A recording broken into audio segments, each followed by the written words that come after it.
Chairman Maruful ইসলাম মারুফ ভাই এবং তার সহযোগী আমার দিঘলিয়া উপজেলার দিঘলিয়া ইউনিয়নের সেক্রেটারি মঞ্জুর ভাই এবং সহ আমার মারুফপুর ইউনিয়নের আমার ছেলের অদূপ চৌধুরী সেক্রেটারি এবং আমার আশেপাশে যারা মুরব্বী মহোদয় আছেন, সবাইকে নমস্কার জানিয়ে আমি নির্বাচনের জন্য আমরা দুই একটা কথা বলবো। ইতিমধ্যে আমরা একটা মিটিং করেছি আমাদের স্কুলে।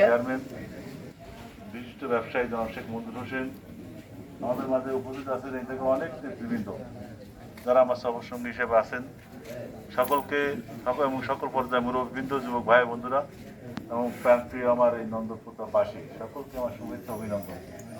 প্রিয় উপস্থিতি, আসছে 21শে মে দিঘলিয়া উপজেলা পরিষদের নির্বাচন।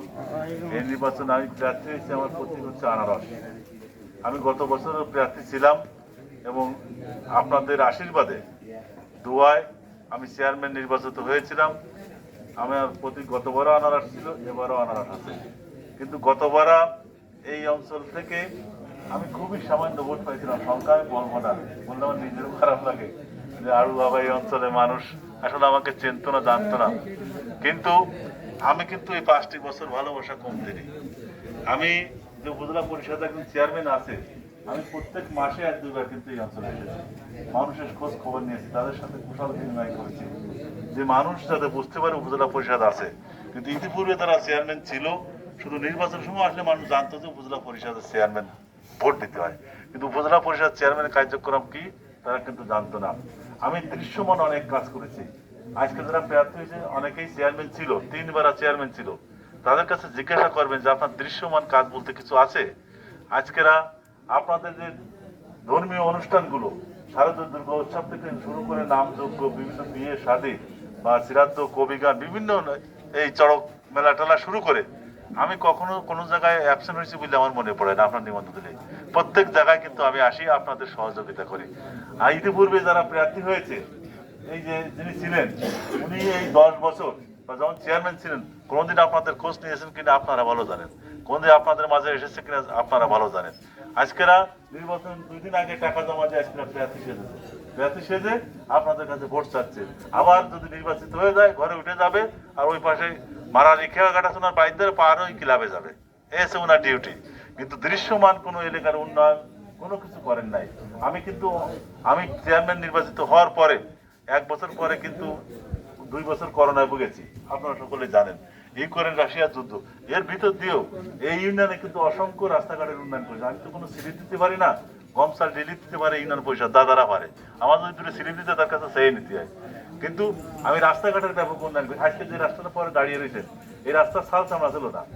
26 বছর ফেলাম ছিল এই রাস্তা, 26 বছর। এই একটা কামারগাতিতে আরো পর্যন্ত, আরো বারাকুর বাজার থেকে কামারগাতি পর্যন্ত লাভাটির ভিতর দিয়ে অসংখ্য রাস্তাঘাটে কিন্তু আমি উন্নয়ন করেছি এবং অনেক প্রতিষ্ঠানে সহযোগিতা করেছি। আপনাদের যত প্রোগ্রাম হয়েছে আমাকে দাওয়াত দিলে প্রত্যেক প্রোগ্রামে আসছি এবং আপনাদের সুখে থেকে পাশে থাকার চেষ্টা করেছি এই 5টি বছর। এবং আজকেরা যারা এই অঞ্চলে মানুষকে যারা জিম্মি করে, চাঁদাবাজি, যারা ভয় ভীতি দেখিয়ে যাদেরকে পেশারে রাখে ও তাদের কাছে স্বার্থ নিতে চায়, তারা যারা 2-1 জন আছে, ওই আড়ুয়া ঘাটে একজন ছিল, তাকে উচ্ছেদ করা হয়েছে, সে কিন্তু চলে গেছে। আজকে আমাদের যিনি এমপি মহোদয়, তিনি কিন্তু আমাকে চেনেও করেন, তার আশীর্বাদ আমার মাথার উপর আছে। আওয়ামী লীগের যত স্থানীয় নেতৃবৃন্দ আছে তাদের আশীর্বাদ আমার কাছে আছে। এবং আপনাদের মনে রাখতে হবে, আজকে যে আমরা 4 জন প্রার্থী আছি, 2 জন সরাসরি বিএনপি, আর মহিমুল্লিক বিএনপির চেয়েও খারাপ। বিএনপি কোনো জাতীয় পার্টি না, জামাতও না, ঠিক আছে, ওনার কোনো দলের কোনো ঠিক নাই। তাই উনি আজকেরা যদি আওয়ামী লীগ যারা আছেন, আওয়ামী লীগে যদি ভোট পায়, আমি একসময় উপজেলা আওয়ামী লীগের সিনিয়র যুগ্ম সাধারণ সম্পাদক ছিলাম, নিত্যদাদা জানেন। একসময় উপজেলা আওয়ামী লীগের সেক্রেটারি ছিলাম, একসময় জেলা আওয়ামী লীগের সদস্য ছিলাম, একসময় জেলা আওয়ামী লীগের শ্রম সম্পাদক ছিলাম এবং গাজীরহাট ইউনিয়ন সহ পর্যায়ক্রমে অনেক ইউনিয়ন আওয়ামী লীগের আমি আহ্বায়ক ছিলাম। আমার আওয়ামী লীগের দুঃসময় আমি কমিটি গঠন করে বেড়েছি সকল জায়গায়। এই জন্য আওয়ামী লীগ প্রার্থী হিসেবে আমি ছাড়া কেউ বিবেচিত হতে পারে না। যে কারণে এমপি মহোদয়ের আমার প্রতি তার ভালোবাসা আছে, স্নেহ আছে। আপনাদের আওয়ামী লীগের যত সিনিয়র নেতৃবৃন্দ সকলের ভালোবাসা, স্নেহ, আমার শ্রদ্ধা আমার প্রতি আছে। আমি মনে করি গত নির্বাচনে যা হয়েছে ওটা আমি মনে রাখতে চাই না। আমার নির্বাচনে এবার যেহেতু আপনারা সকলে সচেতন আছেন, আপনাদের সাথে মিলেছি, আমি আপনাদের শ্রম দিয়েছি, আমি ভালোবাসা দিয়েছি, অবশ্যই আমাকে বঞ্চিত আপনারা করবেন না, অবশ্যই ভালোবাসা আমাকে দেবেন। আজকের আজ যাদেরকে ভোট দেবেন, আজ যাদেরকে ভোট দেবেন, কোন কারণে ভোট দেবেন? ভোট একটি পবিত্র আমানত, দিতে সময় লাগে কয়েক সেকেন্ড। এই কয়েক সেকেন্ডে যদি আপনি ভুল করেন, সারা 5টি বছর আপনাকে